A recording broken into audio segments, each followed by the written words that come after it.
and we're going to discuss measures of central tendency for group data. Today, you are expected to determine measures of central tendency when the data is grouped using frequency distribution table and find the mean, median, and mode of group data.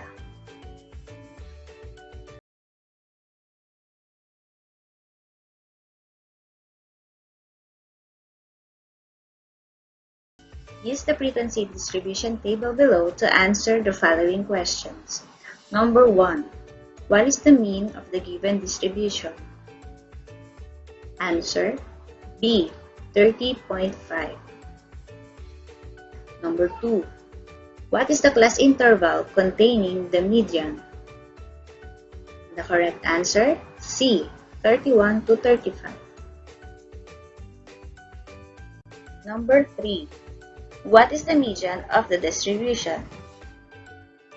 Answer A. 32.04. Number 4. What is the class interval containing the mode? The correct answer, C. 31 to 35. Number 5. What is the mode of the distribution? The correct answer, D. 33.42. Now let us have a recap on our previous lesson. Direction: find the mean, median, and mode of each set of data. And here are the answers. On the previous module, you learned how to find the mean, median, and mode of ungroup data. Can you still find the mean, median, and mode if the data is large or if the data is presented in a frequency distribution table? Let us consider this example. The data shows the ages of first 55 confirmed COVID-19 cases tested in the Philippines. Find the mean, median, and mode of the distribution. So we have here columns of the ages of COVID-19 patient and its equivalent frequency. So to find the mean of the group data, we're going to use this formula. Mean is equal to the summation of f of x over n, where x bar is the mean, summation of f of x is the sum of the products of the frequency and its corresponding class mark, and n is the total frequency. Class mark x is the mid-value of the class interval. It can be solved by adding the lower class limit and upper class limit and divided by 2. Using the frequency distribution of the ages of the first 55 confirmed COVID-19 patient in the Philippines, we're going to complete the given table. Ages of COVID-19 patient, next column, frequency, third column, class mark, and fourth column, f of x. So the class mark column are as follows. And to find f of x, we're just going to multiply frequency and class mark. Here is the solution. To solve for the mean is equal to the summation f of x divided by n. The summation of f of x is 2,937.5 divided by n, which is 55. We will have mean equals 53.41. The mean of the given distribution is 53.41. Now, to solve for the median of group data, we're going to use this formula.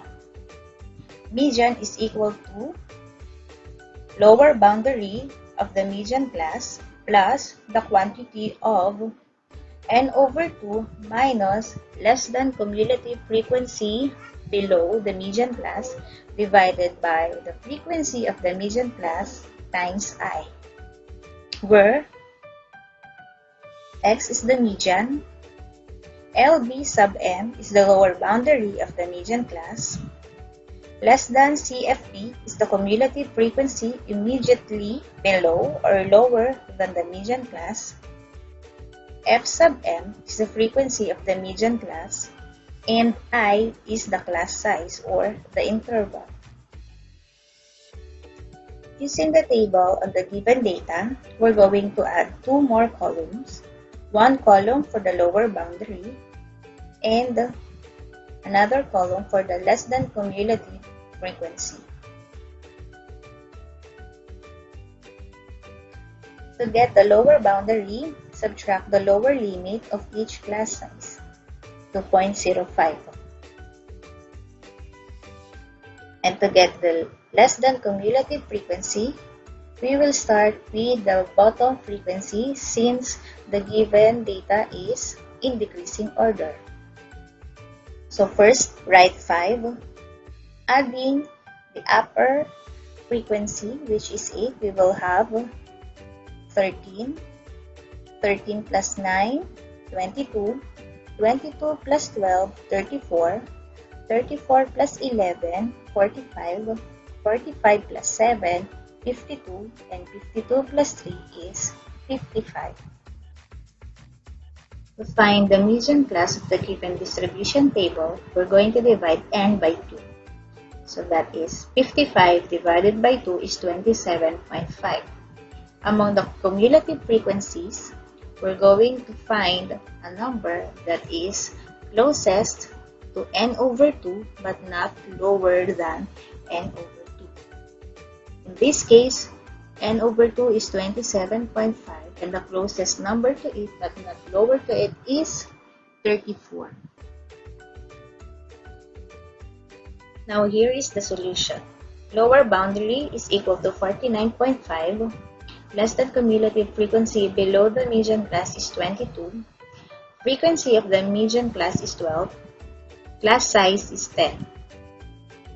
Using the formula for the median of group data, we will have 49.5 plus the quantity of 27.5 minus 22 divided by 12 times 10. 49.5 plus 0.4583 times 10 will give you 4.583. Adding that to 49.5, we will have 54.083 or the median is 54.08. Another measure of central tendency is mode. So to find the mode of group data, we're going to use this formula. Lower boundary of the modal class plus the quantity d sub 1 divided by d sub 1 plus d sub 2 times I, wherein LB sub MO means the lower boundary of the modal class. D sub 1 is the difference between the frequencies of the modal class and the next lower class. D sub 2 is the difference between the frequencies of the modal class and the next upper class. And I is the class size. To find the mode of the given group data, we're going to use the column for the lower boundary. Again, to find the lower boundary, we're just going to subtract 0.05 to the lower limits of each class size. So here are the lower boundaries again. Now we're going to determine the modal class. How are we going to do that? To find the modal class, we're going to look on the column of frequency. The frequency with the greatest number will be the modal class. So in this case, the class interval 50 to 59 is the modal class because it has the number or the greatest number of frequencies. So here is the solution in finding the mode of the given group data. Lower boundary is equal to 49.5. D sub 1 is equal to 12 minus 9 equals 3. D sub 2 is equal to 12 minus 11 equals 1. I equals 10. Substituting them to the formula of the mode of group data, we will have 49.5 plus 3 over 3 plus 1 times 10. And that is equal to 49.5 plus 0.75 times 10, which is 49.5 plus 7.5 is tantamount to 57. Therefore, the mode is 57. Now it's your turn. Based on what you have learned on our today's lesson, you may now answer the activities. You may pause anytime. Activity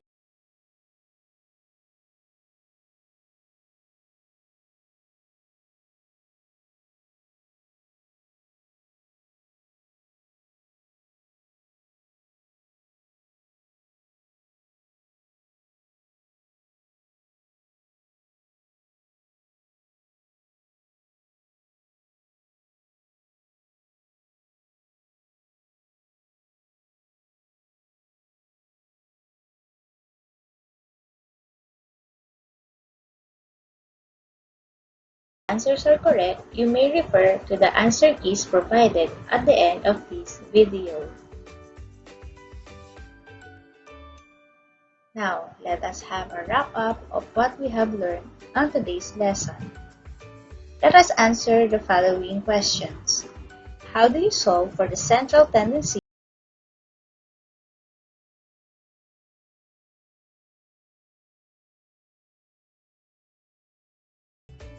You may write it on your notebook. Measure of central tendency describes a set of data by identifying the central position of a given set of data. During the time of pandemic, what do you put as the center of your life? Before we end today's lesson, let us answer first the post test.